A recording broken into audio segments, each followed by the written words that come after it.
Hola, buenas tardes. Bienvenidos nuevamente a la charla de divulgación de la ciencia. Como siempre, me parece genial tener un invitado o a veces invitadas, pero en este caso es un invitado especial porque aparte de que es un profesor investigador de la UAM Xochimilco, es una persona con la que he generado amistad desde hace tiempo gracias al trabajo que nos ha vinculado en algún momento. ¿No es así, Así maestro es, Haroldo? así es. ¿Cómo estás? Buenas Muy bien, tardes. muchas gracias por la invitación. Sí, es cierto que nos conocemos de hace mucho tiempo y ha sido por el trabajo justamente. Es Exacto. decir, no es una relación que haya nacido por lo personal, sino por el Ujú, trabajo. Y algo que a mí me gusta mucho siempre es la idea de reconocimiento del trabajo.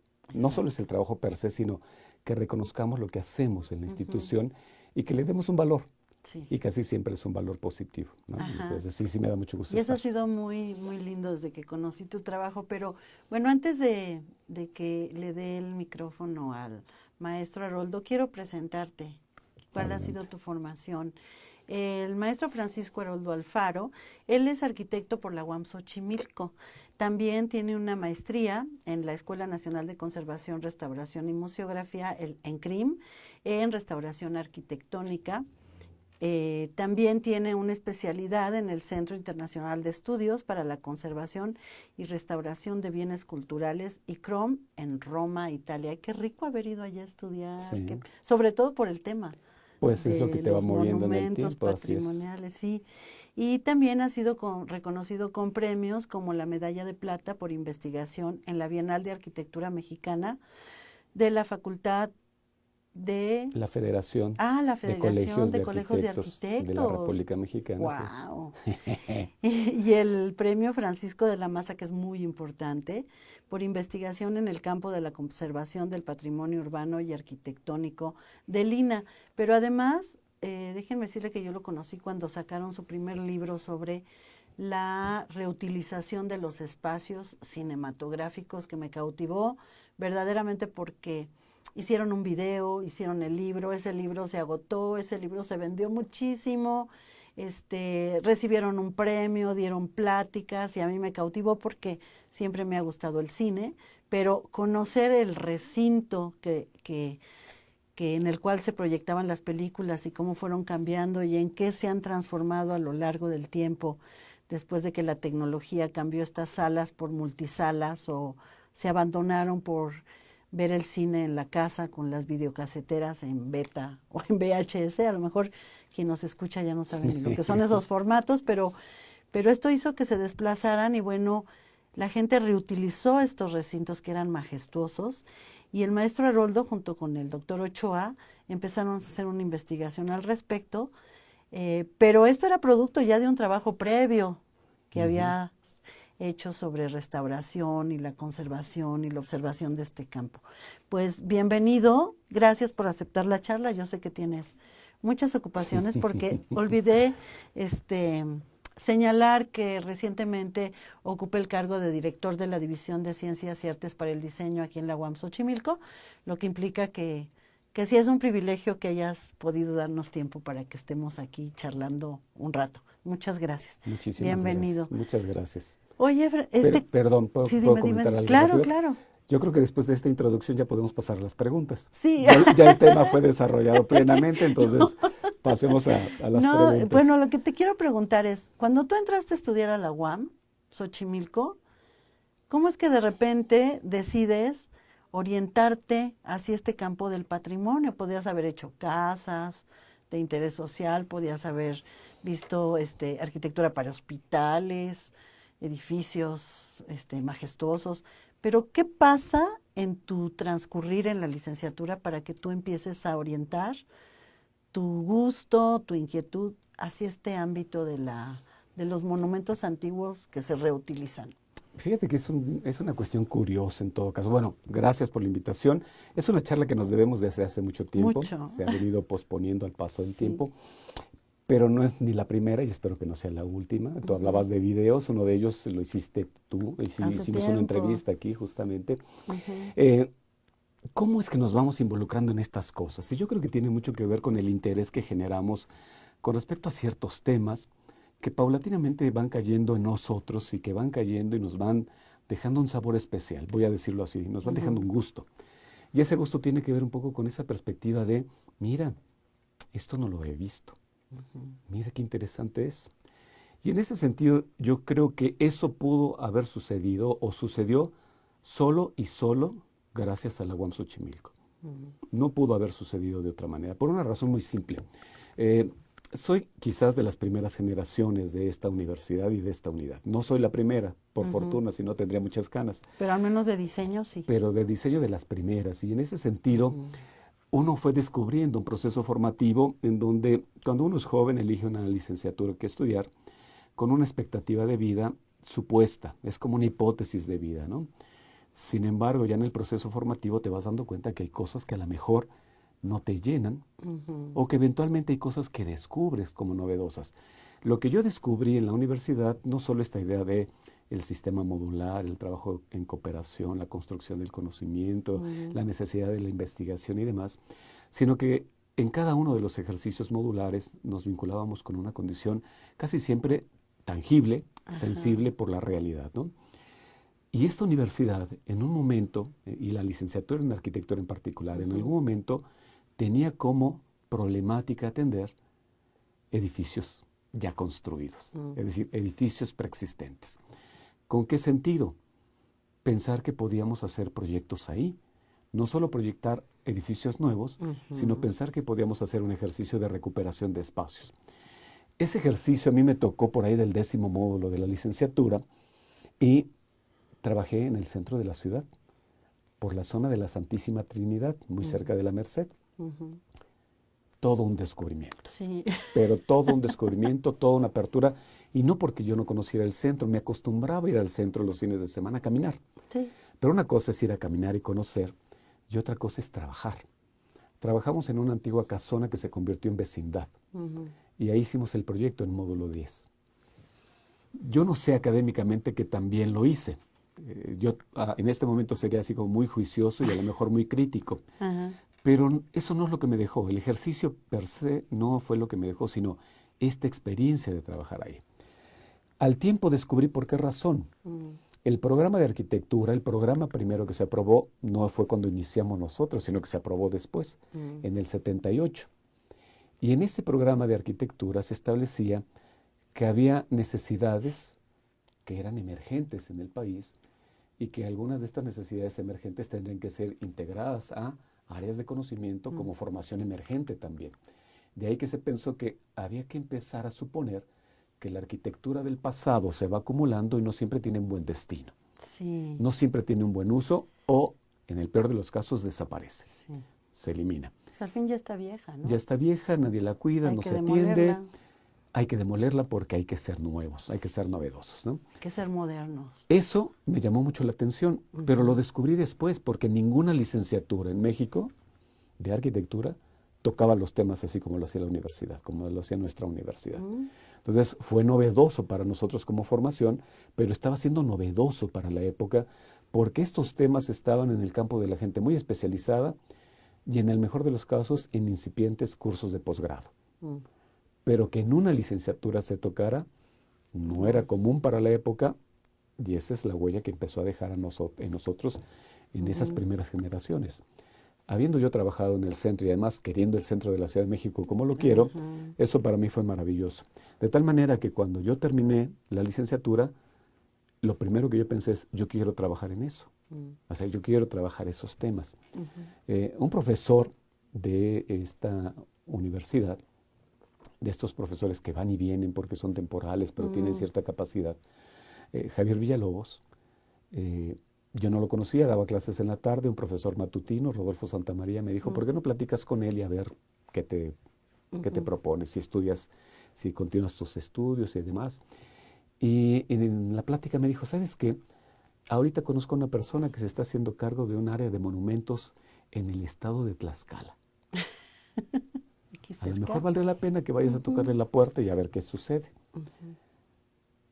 Pues lo primero que pensé es, quiero salirme de la ciudad, así como contente, ¿no? Es decir, contención, no te vayas. Pero la segunda parte fue, pues si eso quieres, ¿no? Eso es lo que quieres. Entonces me fui a Tlaxcala, toqué la puerta, me dijeron qué sabes hacer, le mostré los proyectos que había hecho en esa época con respecto al tema. Y me dijeron, mira, era en diciembre, me acuerdo muy bien, ahorita no podemos resolver nada, pero darte una vuelta en enero. Me di la vuelta en enero y estuve en Tlaxcala 5 años. Uy, y qué bonito. En 5 años, en una dependencia pública, debo decirlo, en una secretaría de obras, en el área de proyectos, justamente. Ahí fue donde empecé y establecí esa relación entre lo que me había interesado, mi proceso de formación en la universidad y ese primer contacto profesional. Ay, qué padre. Oye, ¿quiénes fueron tus maestros aquí aparte de Villalobos? Rodolfo Santamaría, me supongo. Pues mira, casi que podría recordarlos así de manera intuitiva. Bueno, del TIT tendría mis dudas. Ubico muy bien a la profesora, pero tendría mis dudas del nombre.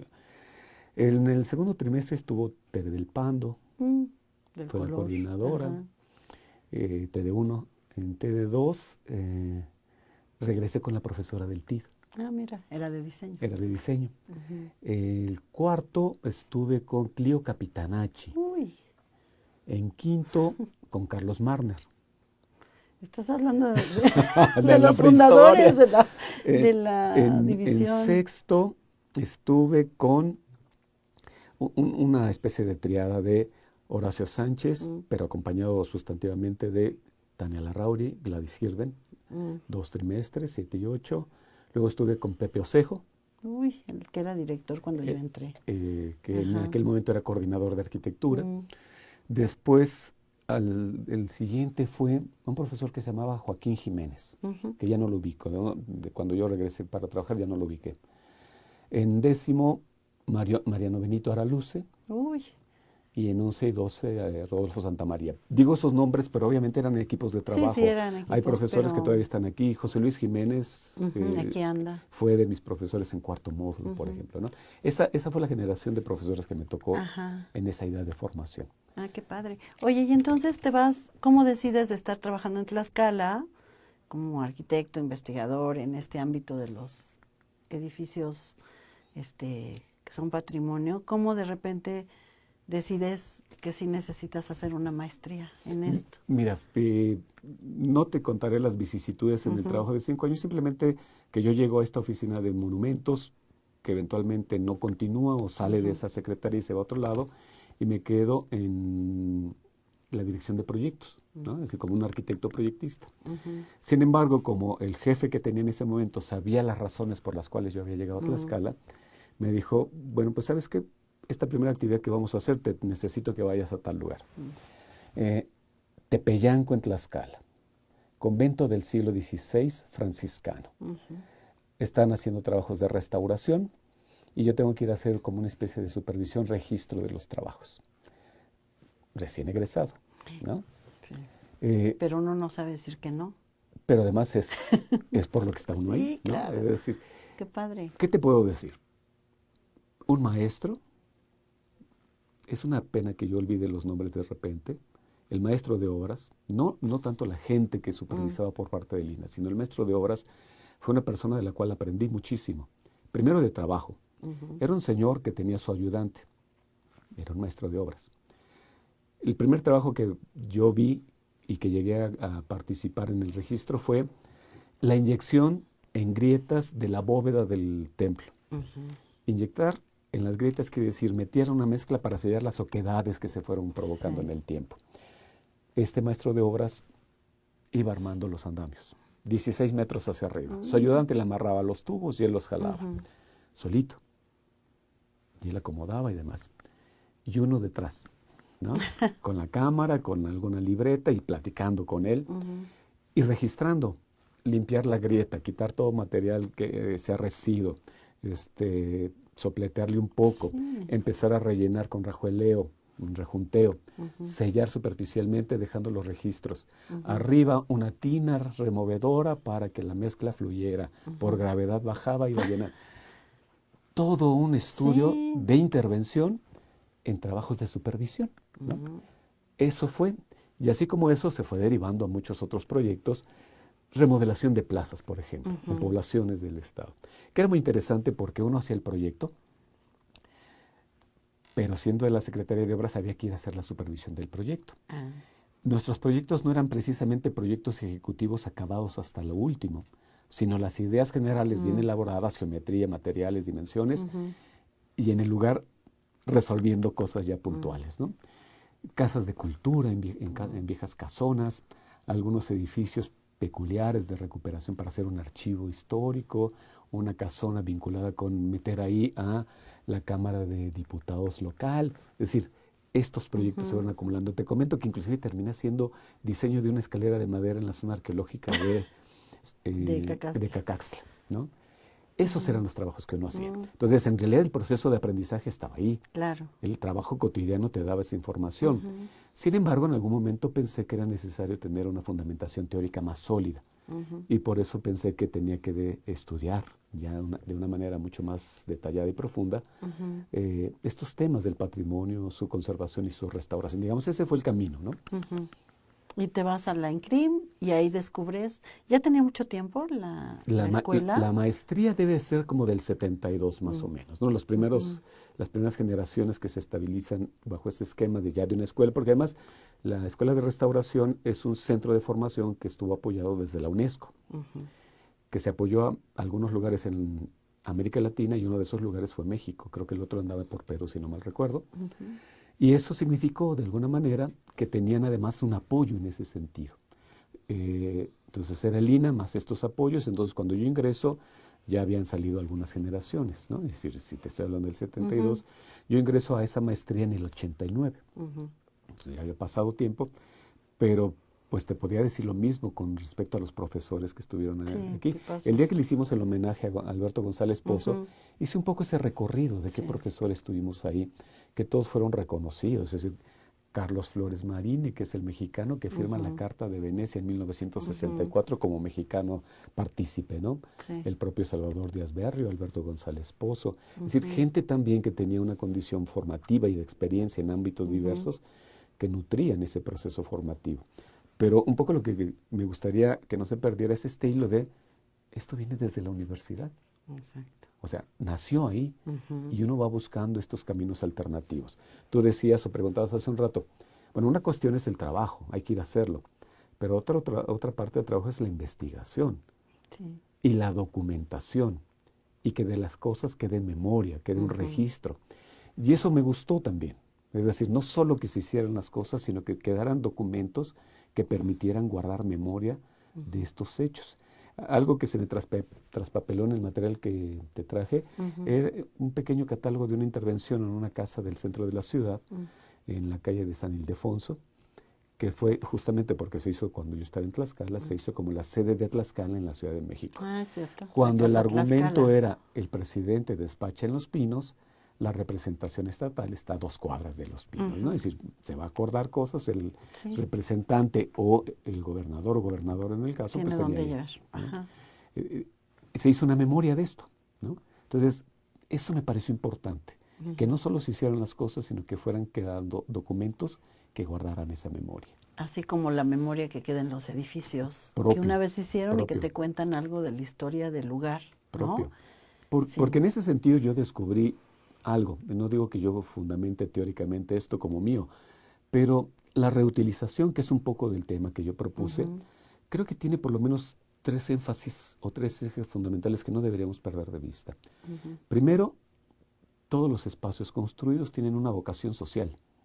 Se hicieron por algo y sirven para algo.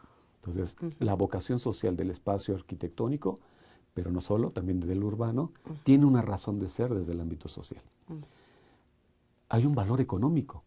Una construcción tiene un valor económico que podemos ayudar a que permanezca en el tiempo si hacemos intervenciones que los hagan que sobrevivan en el tiempo. Pero también se han insertado otras cuestiones como, y esto tiene que ver con la sostenibilidad. Sí, que no porque la idea de la huella ecológica o el asunto de demoler para volver a construir impacta más al planeta que utilizar lo que ya está construido, ¿no? Claro. Entonces, esos ejes mueven mucho el concepto de la reutilización, más allá de el valor cultural por historia que puedan tener. Claro. Oye, y después, a mí me gustó mucho como señalaba esto de los cines, que por cierto aquí tenemos la revista Clio, que salió después del multipremiado libro, que es de Espacios Distantes Aún Vivos. Es un libro que por cierto se acaba de reeditar y tiene su versión, su parte en inglés. En este libro es fascinante porque empezaron a estudiar las salas cinematográficas, que en su momento eran palacios, donde se aglutinaba toda la gente, era un lugar social muy, ¿cómo te diré? Muy recurrido, era toda una celebración ir al cine cuando empezaba el cine, y se hacían grandes edificios, palacios y demás, y luego fue transitando por cambios, ¿no? Así es. ¿Cómo es que de repente, de pasar de Tlaxcala y de centros culturales y de estos espacios, se ubican en la observación de específicamente estos espacios hechos para vivir el cine? ¿En qué Fíjate momento? que hay circunstancias casi de coyuntura en ocasiones y de coincidencias también, ¿no? Si, digamos, te traje algunas publicaciones, vas a descubrir algo, más allá de los temas, vas a descubrir algo que quiero yo resaltar. Ninguno de esos libros es un libro individual, ni uno. Porque estoy convencido, Sí. es decir, yo puedo ser autor de un libro personal, pero creo que estos trabajos nunca podrán ser personales, tienen que ser colectivos. Sí. Si tú los revisas, por lo menos somos 2 autores o más. Sí, Alejandro Ochoa O, por ejemplo, el libro de La Tabacalera que tienes está ahí. acá. eh, Gladys, querida compañera amiga. Entonces, yo creo que eso también viene de la universidad. Sí, esta idea de que los trabajos son colaborativos y que los resultados de los trabajos tienen que ser difundidos de esa manera, siempre ha sido para mí una lógica, coherencia en relación a lo que es un trabajo de investigación o de cualquier otro tipo. No lo hacemos solos. No. Y yo creo que en ese sentido, sí, en algún momento yo pensé, ¿por qué no escribo yo un libro solo? Y llegué al convencimiento de que no lo necesito. O sea, yo no necesito un libro de mi autoría. A lo mejor mi Cuando cuentas tu autobiografía vida. en algún momento, pero no Sí. así, ¿no? Me da la impresión de que los trabajos colectivos le dan sentido, primero, a diferentes miradas, a diferentes voces y acuerdos necesarios. Claro, y que la investigación es un producto de conocimiento de varios. Así y es. enriquece mucho más. Y cuando el lo resultado. transmites también colectivamente, Claro. ¿no? Entonces, ese es el sentido. Por ejemplo, el libro de La Tabacalera es un libro anterior, mucho anterior, bueno, relativamente al libro de los cines, ¿no? El de La Tabacalera debe ser de 2 o 3 años anterior al de los cines. El de los cines salió por primera vez en el 97, la primera edición. Este debe ser como del 94, 95. 94. ¿No? Entonces, digamos, el libro, tratando de contestar tu pregunta, está hablando de patrimonio, ¿no? Diferentes miradas hacia el Sí. patrimonio, en este caso particular de la colonia tabacalera. ¿Qué es lo que descubres ahí, Ceci? Que no todos son monumentos, que no todos son palacios, que no todos son grandes casonas, que hay una arquitectura menor o espacios urbanos menos representativos, si quieres, pero que también tienen sus valores y que en ese sentido de tener sus valores también merecen ser estudiados y eventualmente merecen ser documentados. Entonces, ahí hay una primera respuesta. El patrimonio es mucho más amplio que los edificios aislados y los monumentos solos. Claro. Entonces, la colonia nos dio mucha oportunidad de sustentar eso. Además, ahí aprendí otra cosa, Ceci, Ay, perdón. que un tema tiene que ver con la investigación y lo que descubres por el caso, pero otro tema tiene que ver con la idea de la investigación y dentro de la investigación el valor de la historia. La historia es fundamental para entender mejor las cosas y cuando me refiero a la historia no es esa condición de la etiqueta congelada de Ay, fechas, años, no. Es La vivencia. entender momentos, entender valores, suponer que las cosas evolucionan y se transforman y cómo esto nos ayuda a entender mejor eso que vamos a ver o a lo que nos vamos a enfrentar.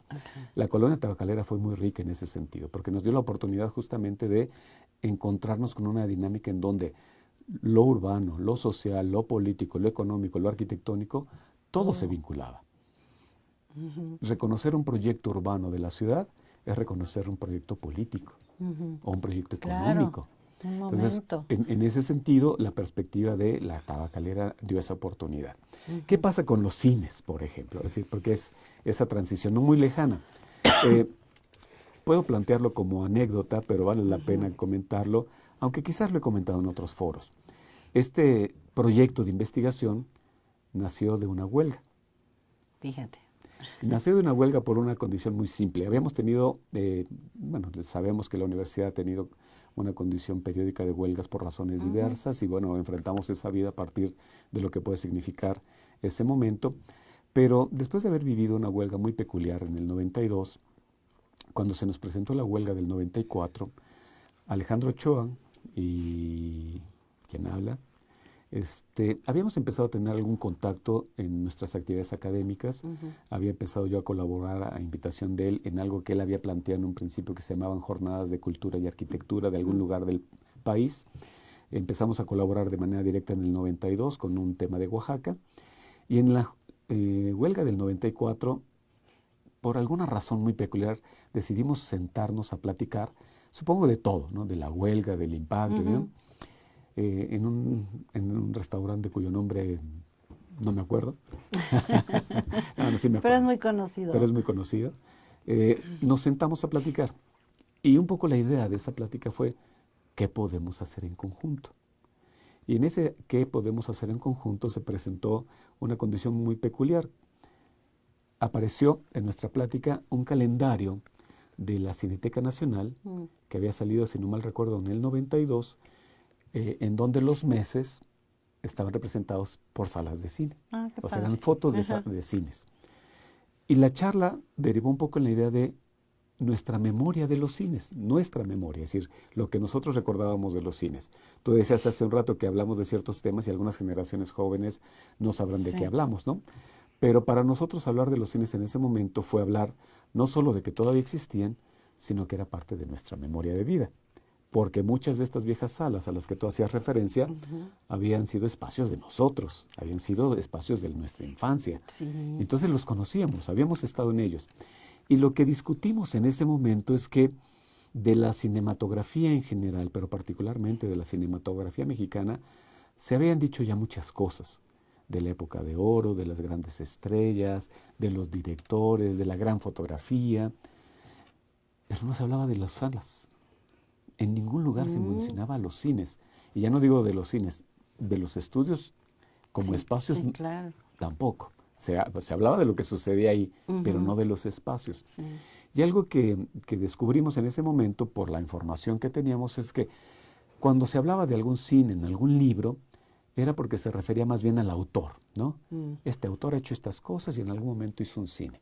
Como era un autor, un arquitecto importante, pues había ahí una ponderación. Pero el cine no era su obra máxima, ni mucho menos. Hizo un cine. Y nos dimos cuenta que ese fue el planteamiento.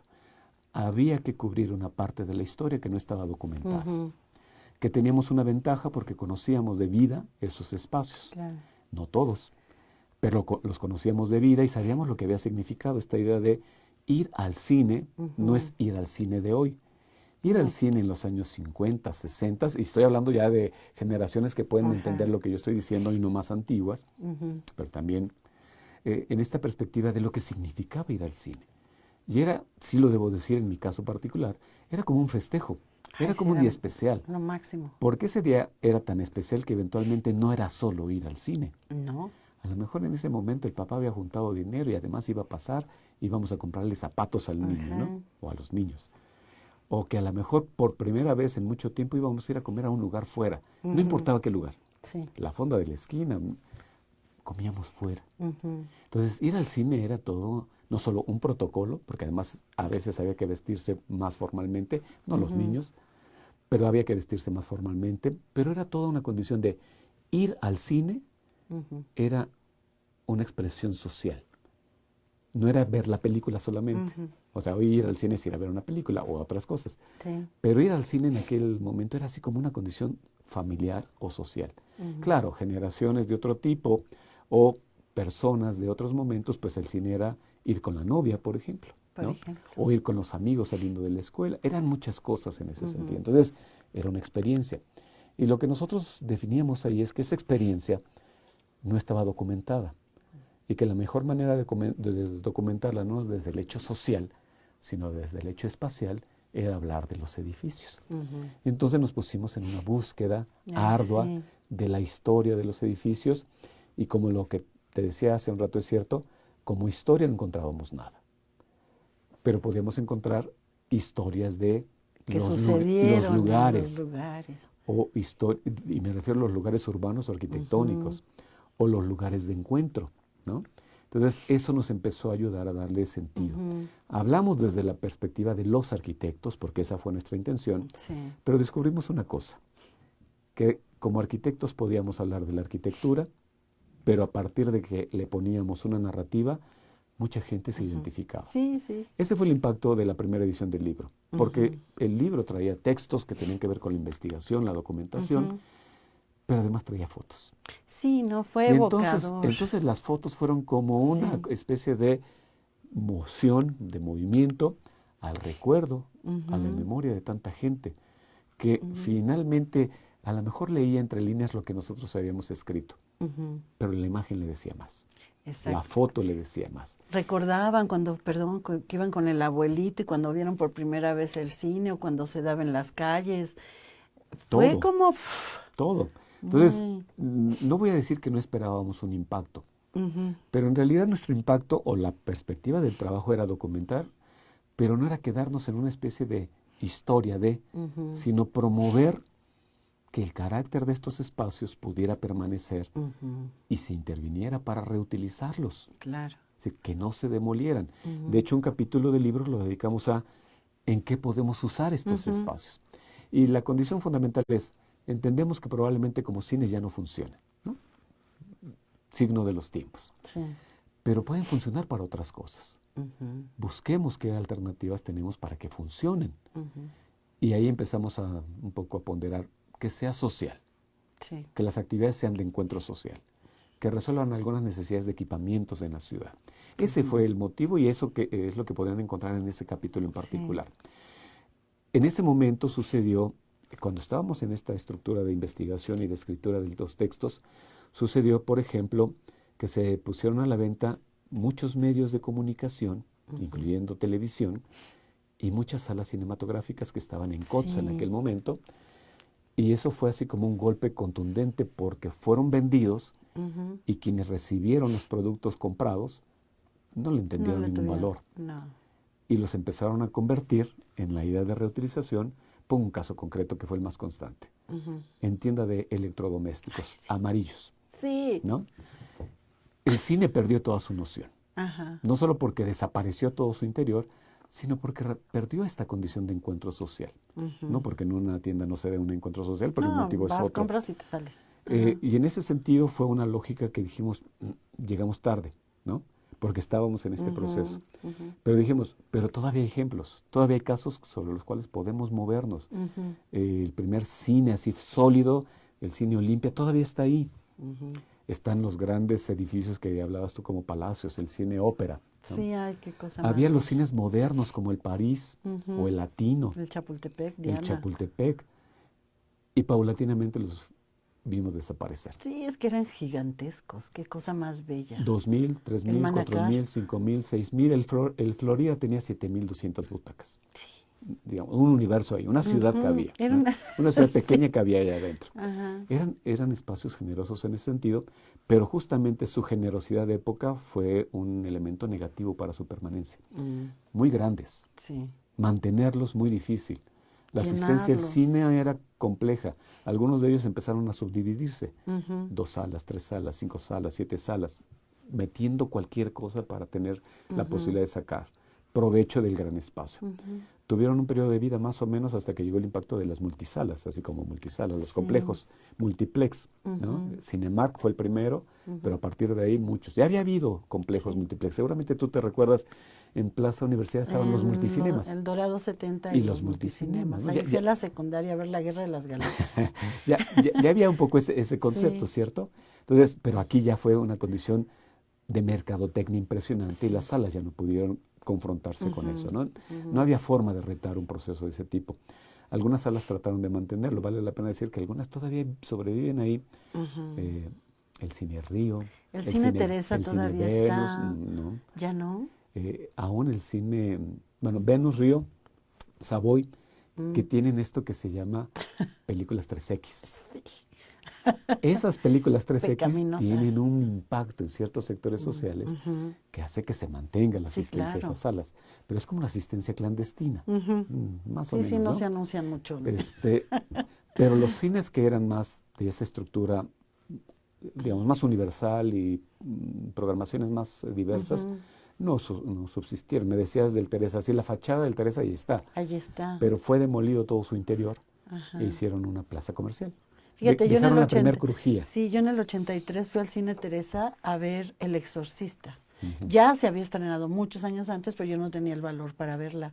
Cuando ya estaba en la universidad muy empoderada, dije, tengo que ir a ver El Exorcista, que pasan en el Cine Teresa. Todavía no estaba con estas programaciones clandestinas. Pero el Teresa tuvo ese vaivén en realidad. No duró mucho con ese esquema. Yo supongo que fue, porque además era un cine muy peculiar. Era un cine de propiedad familiar. No era una cadena, era un cine de propiedad familiar. Entonces buscaban un poco la manera de sobrevivir. Claro. Encontraron este nicho, pero luego también lo fueron cambiando, ¿no? Fue una condición que se fue dando. Pero eso fue lo que empezó a suceder con las salas. Entonces, este libro, en su tercera edición, con una condición del texto en inglés que lo acompaña, pues es como un último grito del cisne, ¿no? Es decir, a ver qué hacemos con lo que nos queda, porque desafortunadamente mucho se perdió. Yo a veces lo decía en broma, pero cada vez lo digo más en serio, pero esto, más que una especie de estudio de tipología arquitectónica, es un estudio de necrología, ¿no? Es decir, los muertos están ahí. Los muertos están ahí. Los muertos que gozaban de buena vida están aquí. Oye, cierro esa parte, esa idea, ¿no? Es decir, no quiero que se quede con esta condición negra. Pero sirve para documentar. Sí, claro. Sirvió para documentar, para guardar memoria, justamente. El proyecto de investigación fue muy demandante. Tuvimos que reconocer a la ciudad, tuvimos que caminarla, tuvimos que fotografiarla, tuvimos que ir a hemerotecas, bibliotecas, a veces contactar algunos archivos personales, a la mejor familia de alguno de los autores. Fue un trabajo muy intenso de investigación. Y de muchos años. Pues empezamos en el 94 y el libro salió en el 97. Ahí fueron primero 3 años, ¿no? Ya sabemos, una buena parte de esto también fue el proceso editorial, que no siempre es así como muy ágil por las características de nuestra universidad. Es decir, somos una universidad y no una casa editora. Pero se fueron cumpliendo los tiempos. Entonces, en ese sentido, sí fue muy demandante. Pongo la anécdota que siempre pongo cuando decía descubrir los cines y dónde estaban. Un primer documento que yo descubrí en su momento, dije, pues con esto empezamos. Fui a la hemeroteca en CEU y me encontré un directorio telefónico de los años 20. Y en el directorio telefónico de los años 20 había el apartado de cines. No, hombre. Cine fulanito, tal dirección. Cine fulanito, tal dirección. Nos sirvió para saber qué cines todavía existían en el momento de la investigación o cuáles ya habían desaparecido, pero nos sirvió para encontrar su ubicación, una primera ubicación. Por eso en este libro hay planos urbanos, porque están ubicados algunos de los cines, justamente porque fuimos identificando que aunque no los conocimos, porque ya habían desaparecido para nuestra época, fueron edificios que existieron y que supimos dónde estuvieron. Sí, bueno, cuando quieran saber algo sobre reutilización de los espacios arquitectónicos, salas de cine, con el maestro Haroldo y con Alejandro Ochoa y con muchos alumnos que se han involucrado a lo largo de estos años en este campo de conocimiento. Pero también hay otra parte, quiero que me cuentes esto que también tuviste que ver con un plan rector en la escuela de Chapingo. ¿Esta escuela de Chapingo qué es? A ver, cuéntame, porque tiene una historia bien bonita que me estabas contando. ¿Y cómo es que van a dar usted? Primero te voy a contar por qué llegamos ahí, porque nos vuelve a vincular con... La universidad tiene tantas posibilidades y tantas salidas que uno no las descubre hasta que suceden. En la licenciatura en arquitectura, bueno, debo decir que después de todo este periplo de fuera de la universidad, regresé a la universidad para dar clases años después. En una condición de esas que nos suceden muy comúnmente, de que no lo pensé, no estaba en mis planes, llega de repente una invitación, te vinculas y dices, ¿por qué no? Además es mi universidad, ¿por qué no? Entonces regresé y empecé a trabajar como docente, ¿no? En arquitectura, de ese recuerdo que te planteaba, yo hice un ejercicio en una vecindad, en el centro histórico, como parte de mi formación, se fue formalizando y en arquitectura, en el año terminal, hay una línea, un área de trabajo en el área terminal, que es la revitalización de espacios, ¿no? Que incluye la idea de reutilización de espacios preexistentes. Esa línea se da y los alumnos que cursan con nosotros, eso es lo que ven. Trabajamos sobre estos temas a nivel urbano, a nivel arquitectónico, pero también proponemos edificios nuevos en esos contextos. Es decir, no nos quedamos solo con recuperar estas cosas del pasado, sino que proponemos cómo integramos arquitectura nueva en estos contextos, que no sea cualquier arquitectura, que sea de nuestros días, pero que dialogue con el pasado. Trabajamos en ese año. Por ahí del 96, 97, ese ejercicio de año terminal lo hicimos en la Universidad Autónoma Chapingo, en la antigua hacienda de Chapingo. Ahí hicimos el ejercicio. Hicimos el estudio urbano, hicimos proyectos de recuperación de algunos edificios, etcétera. En los años 90, te estoy hablando. Ajá. Como 10 años después,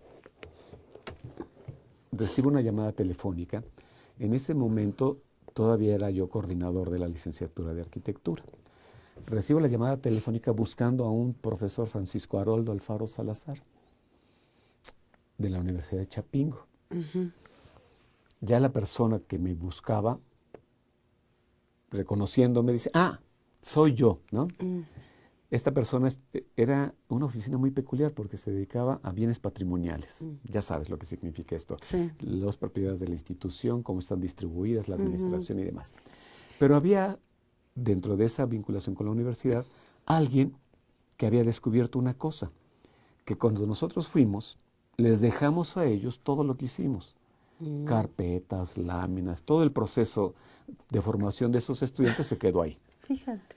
Y 10, 12 años después nos buscan y lo primero que me dicen, arquitecto, fíjese una cosa, ustedes hicieron una carpeta de estudio urbano y nos dijeron ahí, si no cuidamos esto, nos van a pasar estas cosas, esta idea de diagnóstico-pronóstico. Han pasado 10 años. Y créame que no lo queríamos creer, pero lo que ustedes nos dijeron que iba a pasar, pasó. Entonces lo que queremos ahora es que nos hagan un estudio, pero menos académico y más profesional. Y dije, pues podemos, quizás. No es esa la vocación de la universidad en el sentido de, pero la universidad da servicio universitario. Claro. Y podemos hacer trabajo de servicio universitario y seguramente nos los van a pagar, ¿no? Pues hicimos un convenio, firmamos un convenio patrocinado con la Universidad de Chapingo, la Autónoma de Chapingo, para hacerles una propuesta de plan rector, de ordenamiento del territorio, que fue el nombre que le dimos, ¿no? Ordenamiento de la planta física. Nos llevamos un ratín en elaborarlo, un par de años, bueno, entre el 2008 y 2009 más o menos, y ese trabajo, de alguna manera, se centró en esta noción de reconocer el campus universitario, conocer su historia, tratar de entender sus problemáticas en el tiempo y derivar de ello una propuesta de ordenamiento del territorio. Fue curioso porque firmamos ese convenio patrocinado con ellos y en ese mismo momento y de manera simultánea nos dijeron, bueno, y mientras están haciendo eso, tenemos viejas instalaciones en la hacienda que quisiéramos ver si las podemos recuperar. Ay, qué padre. Entonces, simultáneamente se hizo un proyecto de hacer una primera propuesta para recuperar las instalaciones pecuarias de la universidad. ¿Qué documentote? Pero después dijeron, oigan, pero tenemos una serie de problemáticas con los servicios universitarios que tenemos al exterior, porque es curioso, Chapingo tiene o tenía correo, telégrafos, tortillería, Era una panadería. ciudad, ¿no? todo. Pero algunos de estos están externos al campus, están cerca, no, a un lado, pero están externos. Y me dijeron, no nos pueden hacer una propuesta urbano-arquitectónica de ese lugar. Firmamos otro convenio patrocinado, hicimos ese proyecto también. Y de alguna manera fue muy interesante por dos razones. Porque el origen del proyecto viene de las actividades de la universidad desde el ámbito de la docencia, que derivaron en su momento en el ámbito de la investigación. No hubo un proyecto específico de investigación, pero tuvimos que hacerlo. Y se complementó en su momento con este llamado desde la universidad para que les apoyáramos con esto, ¿no? Qué bárbaro. Entonces, en ese sentido, el trabajo tuvo una cualidad, Ceci, que a mí me gustaría comentarla ahora. Sí, la que quiera. Primero, se va a lastimar. Lo hicimos como un cuerpo académico, ¿no?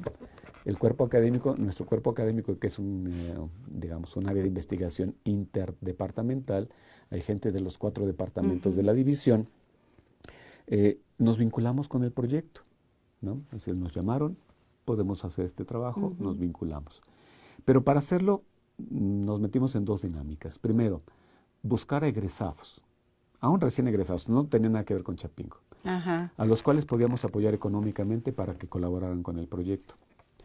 Y alumnos de servicio social a los cuales les apoyábamos económicamente. Es decir, el dinero que se recibió, ya sabes, una parte del dinero se lo queda a la universidad y otra es la operación del proyecto. Entonces, apoyamos a prestadores de servicio social, pagamos a egresados de nuestras licenciaturas y trabajamos nosotros como colectivo. Qué padre. De tal manera que ese fue el proceso de trabajo y de ahí se derivó el tema en particular. Pero además fue muy interesante porque la escuela, es decir, la Escuela Nacional de Agricultura y Veterinaria, se funda hacia los años 50 del siglo XIX, 1854. Hay una fecha particular porque se dice que una de las primeras actividades fundacionales sucedió un 22 de febrero. Y esa fecha se ha convertido en una tradición. Es más, si tú buscas qué sucede como festividades el 22 de febrero, te vas a dar cuenta que es la celebración del Día del Agrónomo. Es por eso, porque la fecha fundacional de la escuela fue en el 22. Y seguro tiene que ver con los ciclos agrícolas. Y probablemente tenga que ver con algo de los ciclos agrícolas, pero aquí también tiene que ver con cuestiones políticas. En esa fecha se fundó, ¿no? De tal manera que esa condición de fundación hizo que esta escuela, que era así, Escuela Nacional de Agricultura y Veterinaria, estuviera en varios lugares en la Ciudad de México. El último de ellos fue en un establecimiento dominico, religioso, que fue tomado a partir de la aplicación de la desamortización de los bienes eclesiásticos y que se destinó a esta escuela como de agricultura y veterinaria, las dos cosas. Pasan muchos sucesos a lo largo de las décadas, incluyendo la Revolución, y durante la Revolución se expropia la hacienda de Chapingo. La escuela como tal se había parado por la Revolución misma. Decía yo que además había una formación militar y por lo tanto vieron un riesgo en esa formación militar y la escuela se detuvo un rato. Y cuando regresa se le busca sede.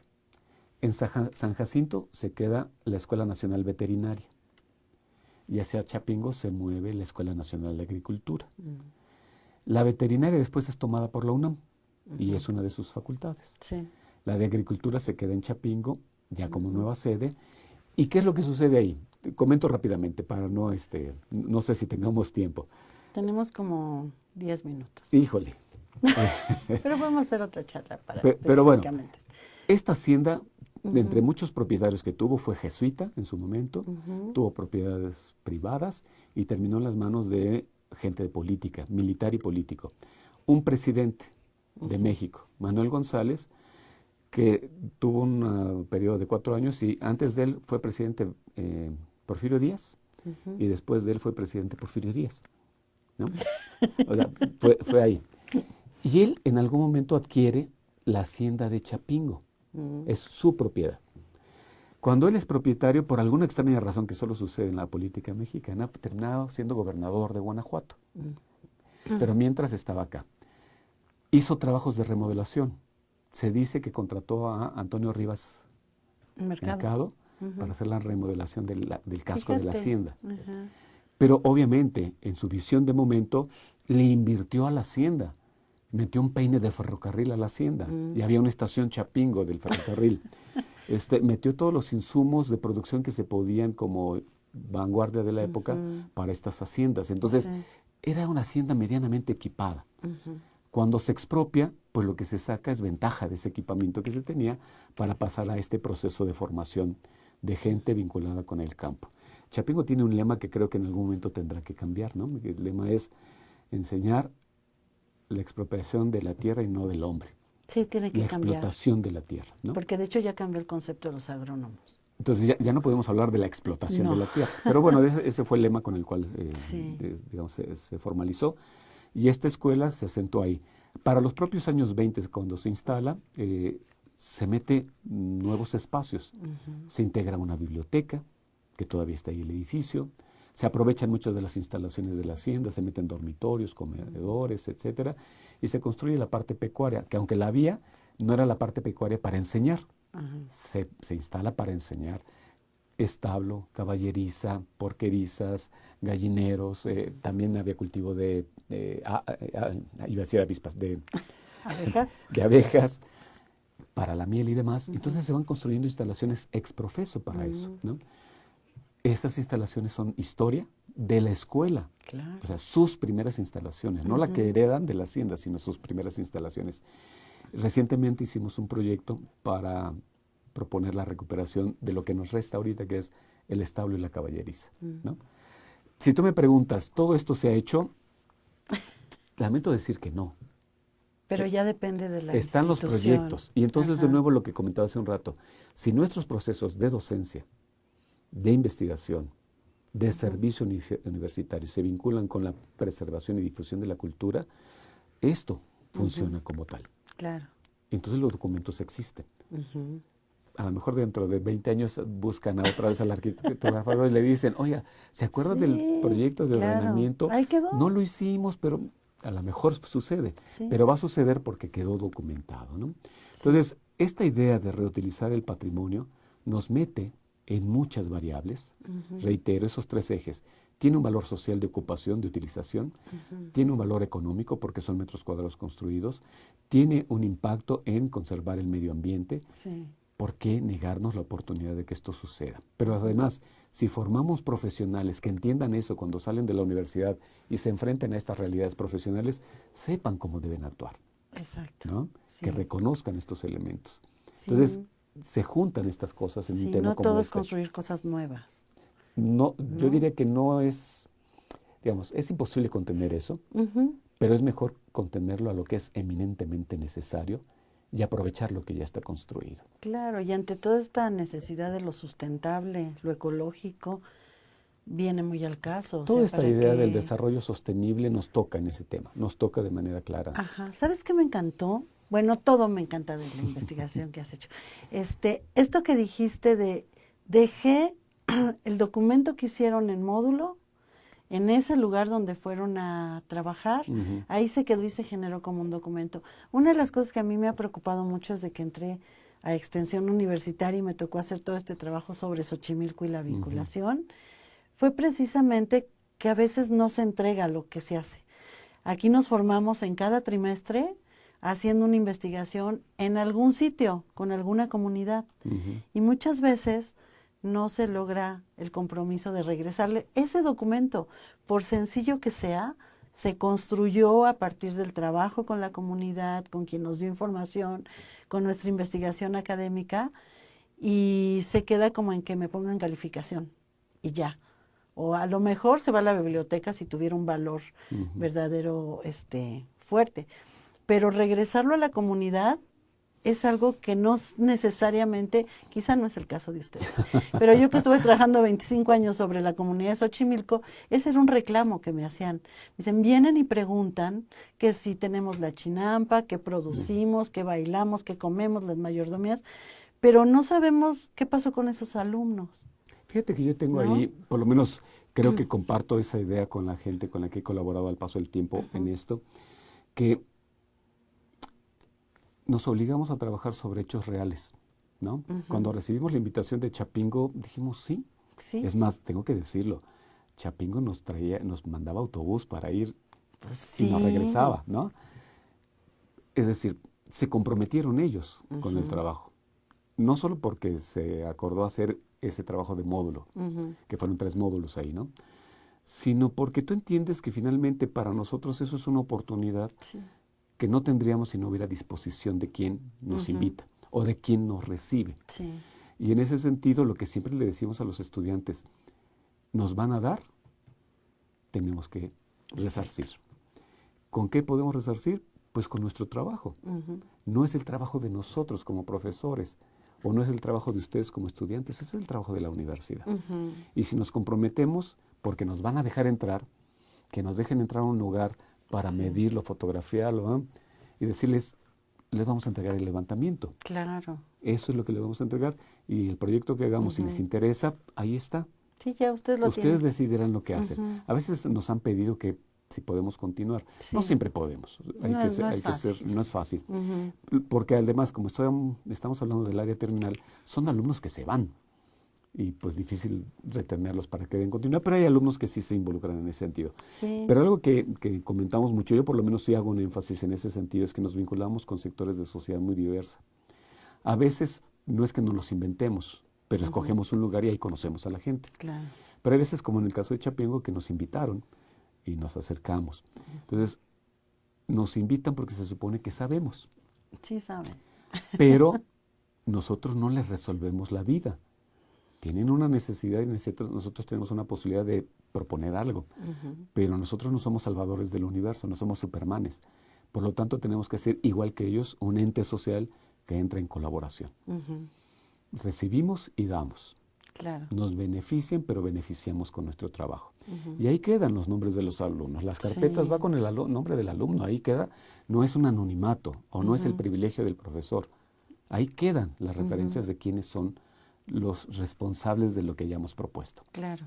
Por lo tanto, también hay un reconocimiento al trabajo de los alumnos. Pues eso es precisamente el círculo completo que realiza nuestro sistema modular en la UAM Xochimilco, ¿no? Observar, vincularse, hacer un proyecto, intervenir con las personas en la capacidad que tiene la universidad, que como dices no va a resolver ningún problema, va a atender una necesidad delimitando muy bien los alcances y que dará un documento para que lo tomen en cuenta, continúen o se vuelvan a acercar a la universidad. Y ese compromiso social es fundamental. Fíjate que eso que comentas me parece interesante. Pongo el caso de Chapingo, en estos dos niveles. El primer nivel es, lo hicimos como un ejercicio académico de docencia, es formativo. Sí. Y nuestros alumnos hicieron una investigación que no es científica per se, es una forma de allegarse conocimiento, es una investigación formativa. Que ellos encuentren valor en la investigación a través de estos procesos es fundamental. Y en ese sentido, este trabajo costó trabajo porque tenemos que ajustarnos a los tiempos trimestrales y a los módulos. Sin embargo, el acuerdo con la institución fue ese y así cumplimos. Este segundo trabajo no lo podríamos haber desarrollado trimestralmente como módulo, porque había que dedicarle, ¿no? Entonces, diferenciar estas cosas también es importante. Exacto. De tal manera que no nos comprometamos nosotros en algo que sabemos que no vamos a poder cumplir, pero que la gente no espere algo que no estamos ofreciendo, ¿no? Entonces, en ese sentido sí es importante tener claridad. Sí, y en esta formación universitaria los jóvenes también aprenden a saber hasta dónde pueden llegar, en qué tiempos, con qué compromisos, con qué presupuestos, qué sí se puede, qué no se puede. Es parte de la formación. Y te voy a decir algo que yo fundamentalmente lo valoro mucho. Aprenden a tratar con gente. Exacto. Aprenden a relacionarse con las personas. Aprenden a respetar las cosas que no son propias en relación a los beneficios que obtenemos en una relación. Aprenden a ser entes sociales. Y en esa idea de ser entes sociales aprenden a ser ciudadanos también. No solo es su formación disciplinar, sino aprenden a ser ciudadanos. El caso que yo recuerdo, así como condición fundamental, es trabajamos un año en Hidalgo en el acueducto del Padre Tembleque, un año completito, con un patronato, sociedad civil organizada. Llegábamos a dormir ahí. Yo dormía en la sala de espera de un consultorio que tenía la doctora, ahí en esa población de Zempoala, pero los alumnos dormían en la casa de la doctora porque tenía un segundo piso donde acomodaban y ahí se quedaban.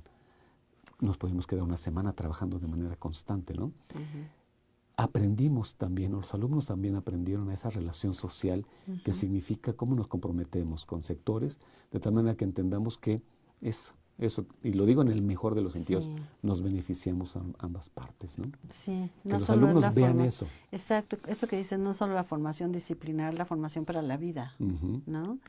Ay, Francisco, qué rico. Platicamos, sí nos debíamos esta charla de esta manera. Y además yo te agradezco. Ahora sí ya vamos a empezar el programa. No, yo te agradezco la confianza que ya ves hace tanto tiempo que pudimos hacer la exposición sobre los cines y que hicimos unos ciclos de cines donde el protagonista era el cine. El cine, ¿te recuerdas? La sala de cine fue hermosísima. Y eso yo quiero repetirlo. Sí, hay que hacerlo porque pusimos la del Majestic, Cinema Paradiso, la de Woody Allen, de La Rosa Púrpura del Cairo. Fue una experiencia muy linda, volvamos a hacerla. Yo creo que vale la pena. Sí, nos comprometemos. Bueno, nos vamos a tener que despedir, pero bueno, ya conocieron a nuestro investigador. No solo es el director de CIAD, no solo es maestro de arquitectura, sino es un egresado que además abordó este ámbito de la reutilización de los espacios arquitectónicos. Y bueno, esta charla ha sido muy linda. Yo antes de que nos despidamos quiero agradecer a quienes están por aquí viéndonos: Ser Agustín, Jan Mili, Osorio Ruiz, José Af, Gabriela Naya Saavedra, ay doctora, mucho gusto. José Luis Camacho, hola, egresado de arquitectura. Nicteja es arquitecta, también está terminando la carrera. Yes Almanza, Abel Rodríguez, José Ab, Claudio Miranda, Pablo García. Nicteja dice que es muy importante la concientización sobre la reutilización, conservación y restauración de espacios arquitectónicos. Jael Herrera, la doctora, la mandamos saludos, nuestra actual coordinadora de la licenciatura de Arquitectura. Gracias por la práctica. Nos dice Nicole Galeana está viendo el video. Gracias por los que aquí se manifestaron. Y bueno, agradezco muchísimo al equipo de TV UAM que siempre hacen posibles estas transmisiones.